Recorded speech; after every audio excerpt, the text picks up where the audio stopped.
ایک صحابی سفر پر جانے لگے تو انہوں نے اپنی بیوی سے کہا دیکھو جب تک میں سفر سے لوٹ کر نہ آؤں اس وقت تک تم نے کہیں نہیں جانا۔ بیوی نے کہا بہت اچھا، ایسی ہوتی ہے بیویاں، اسلامی بیویاں ایسی ہوتی ہے اور وہ جنتی ہوتی ہے۔ شوہر نے کہہ دیا تم نے کہیں نہیں جانا، بیوی نے کہا ٹھیک ہے۔ اور حال کیا ہے؟ ان کا گھر 2 منزلہ تھا، یعنی جسے آپ مالا کہتے ہیں۔ اوپر کی منزل میں میاں بیوی رہتے تھے اور نیچے کی منزل میں ان جو صحابی تھے ان کی بیوی کے ماں باپ رہتے تھے، اس طرح اوپر نیچے۔ شوہر نے کہا کسی کے یہاں نہیں جانا تم نے، بیوی نے کہا ٹھیک ہے، جو آپ کی خوشی ہے وہ ہماری خوشی ہے۔ وہ چلے گئے۔ اس زمانے کا سفر ایسا تو نہیں کہ صبح گئے شام کو آ گئے، لمبے لمبے سفر ہوتے تھے۔ وہ گئے اور ادھر ان کے والد بیمار پڑ گئے۔ جب والد بیمار پڑے تو کچھ لوگوں نے آ کر کے خبر دی، یہ نیچے بیمار ہے اوپر وہ رہتی ہیں، کہ تمہارے ابا بیمار ہیں اور بہت زیادہ طبیعت خراب ہے۔ انہوں نے کہا میرے شوہر نے منع کیا ہے کہ میرے آنے تک کہیں نہیں جانا، تو میں اپنے باپ کو دیکھنے بھی نہیں جا سکتی۔ جب لوگوں نے اور خبر دی کہ بہت علیل ہیں، مرنے کے قریب ہیں، تو تب آخر بیٹی تھی، انہوں نے کہا میں حضور سے مسئلہ پوچھ لوں۔ ایک خادمہ کو بھیجا، کہا جاؤ آقا سے پوچھو کہ میرے شوہر نے کہا ہے کہ جب تک میں گھر لوٹ کر نہیں آؤں کہیں نہیں جانا، تو کیا نیچے میرے باپ بیمار ہیں اور بہت سیریس ہے، مرنے کے قریب ہیں، کیا میں ان کو دیکھنے جا سکتی ہوں؟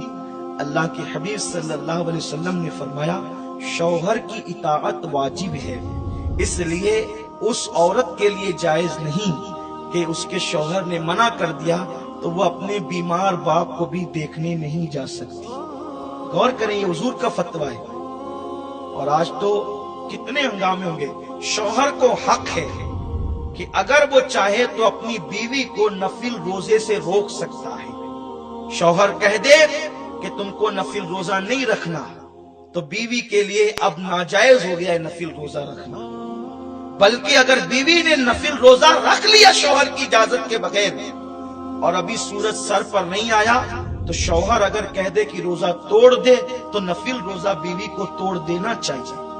یہ اسلام ہے، یہ اسلام کا قانون ہے۔ قوم کی بیٹیوں نے کیا سمجھ رکھا ہے شوہر کو، وہ اور مردوں کی طرح سمجھتی ہے۔ اللہ اکبر!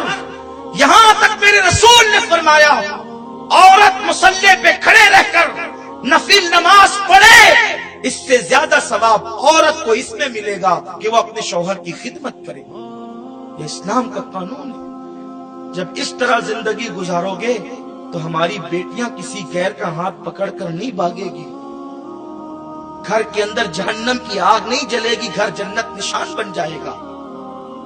میرے پیارے آقا صلی اللہ علیہ وسلم کے دیوانوں، اللہ کے حبیب صلی اللہ علیہ وسلم نے منع فرما دیا کہ اس کے شوہر نے کہا ہے کہ میرے آنے تک نہیں جانا تو اس نے نہیں جانا۔ کچھ دنوں بعد کسی نے کہا تمہارے ابا کا انتقال ہو گیا۔ دیکھو بیٹی کو باپ سے بہت پیار ہوتا ہے۔ جب باپ کے انتقال کی خبر سنی کہا اب تو اپنے باپ کا آخری بار چہرہ دیکھ لو۔ بیوی نے کہا کہ میرے شوہر نہیں آئے اور انہوں نے کہا ہے کہ جب تک میں گھر نہ ہوں تمہیں کہیں نہیں جانا، تو میرے شوہر نے منع کیا سو میں نہیں جا سکتی، مجھے نہیں جانا۔ لوگوں نے کہا کہ آخری صورت ہے ایک بار تو دیکھ لو، کہ حضور سے مسئلہ پوچھو۔ جب آقا سے مسئلہ پوچھا کہ حضور، اس کے شوہر نے کہا کہ جو ہے وہ جب تک میں گھر لوٹ کر نہ ہوں تم نے کہیں نہیں جانا۔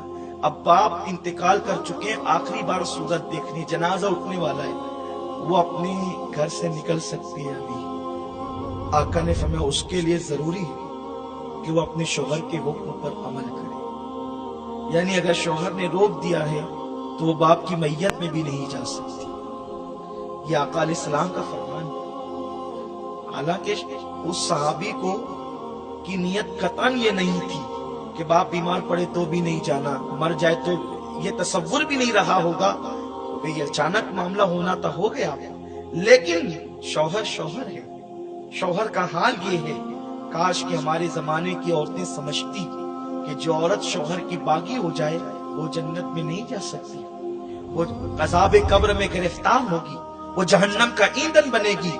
آقا نے فرمایا اسے چاہیے کہ وہ شوہر کے حکم پہ عمل کرے، باپ کی میت میں نہ جائے۔ آخر وہ روتی رہی، دوپٹے سے آنسو پوچھتی رہی، کیونکہ آخر تھی بیٹی، تھی عورت۔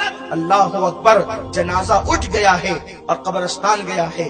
اسی رات اس خاتون نے اپنے باپ کو جنت میں ٹہلتے دیکھا، عرض کیا بابا جان آپ جنت میں؟ کہا بیٹی جنت میں آنے کا ایک ذریعہ تو ہے، تو نے اپنے شوہر کی فرما برداری کی، اس کے صدقے میں اللہ نے مجھے جنت عطا فرما دی۔ کہ جس کی بیٹی اتنی نیک ہو کہ وہ شوہر کے حکم پر عمل کرنے کے لیے شوہر کا گھر چھوڑ کر کے نہیں جاتی، تو ایسے بیٹی کے باپ کو جنت تو ملنی ہی چاہیے۔ آپ غور فرمائے، لیکن یہاں تو اگر شوہر سہیلی سے روک دے، بہن کے گھر جانے سے روک دے یا پڑوس میں جانے سے روک دے، عورتیں ناراض ہو جاتی ہیں۔ ہمارے شہر کا حال تو یہ ہے، الا ماشاءاللہ سب کی بات نہیں کرتا، لیکن اکثر محلوں کا یہ عالم ہے، جب کھانا پینا ہو گیا کسی ایک گھر میں ساری عورتیں جمع ہو جاتی ہیں، پھر وہاں خرافات بھی ہوتے ہیں، غیبت بھی ہوتی ہے، چغلی بھی ہوتی ہے۔ جبکہ آپ مجھے بتائیں، جب اللہ کے نبی صلی اللہ علیہ وسلم کے جانشین سیدنا فاروق اعظم نے عورتوں کو فتنے کی وجہ سے مسجد میں آنے سے روک دیا، تو عورتوں کو اس کے گھر میں جانے کی اجازت کیسے ہو سکتی؟ یہ جتنے جو خرافات ہوتے ہیں وہ اس کے گھر جانے سے ہوتے ہیں۔ عورت اپنے گھر میں جب تک رہے گی وہ محفوظ رہے گی۔ ہاں کوئی کام ہو تو وہ باپردہ جائیں تو ایک الگ بات ہے، بے کام کی عورتیں جمع ہو کر بیٹھتی ہے، بلکہ اب تو گھر میں بھی نہیں بیٹھتی۔ ہم تو یہ دیکھتے ہیں کہ عورتیں تو اپنے آٹو پر بیٹھتی۔ بڑے شریف لوگوں کے گھروں کی عورتوں کو بھی ہم نے آٹو پر بات چیت کرتے ہوئے دیکھا ہے، جبکہ اللہ کے نبی صلی اللہ علیہ وسلم فرماتے ہیں جن لوگوں کی عورتیں بے پردہ کہیں جائے یا بیٹھے اور وہ مرد منع نہ کرے، وہ دیوس ہے۔ دیوس، یہ دیوس کیا ہے آپ جانتے ہیں؟ دیوس، حضور نے کہا دیوس ہے وہ جس کے گھر کی عورتیں بے پردہ گھومے۔ بہن، بیٹی، بیوی اگر بے پردہ گھومے، کسی کے سامنے چہرہ کھولے اور وہ طاقت ہونے کے باوجود نہ روکے، آقا فرماتے وہ مرد دیوس ہے، نہ اس کی نمازیں قبول ہوتی ہے نہ اس کی دعائیں قبول ہوتی ہیں۔ ہمارے یہاں ماحول ہے شہر میں، مالیگاؤں میں عورتیں شان سے دوپہر کے وقت باہر بیٹھتی ہیں، کوئی روکنے والا ہی نہیں ہے، کوئی منع کرنے والا ہی نہیں ہے۔ جو ہے وہ آزادی دینے والے جنت میں جا سکتے ہیں، نہ باہر بیٹھنے والے جنت میں جا سکتے ہیں۔ دین کو کھیل بنا لیا گیا ہے۔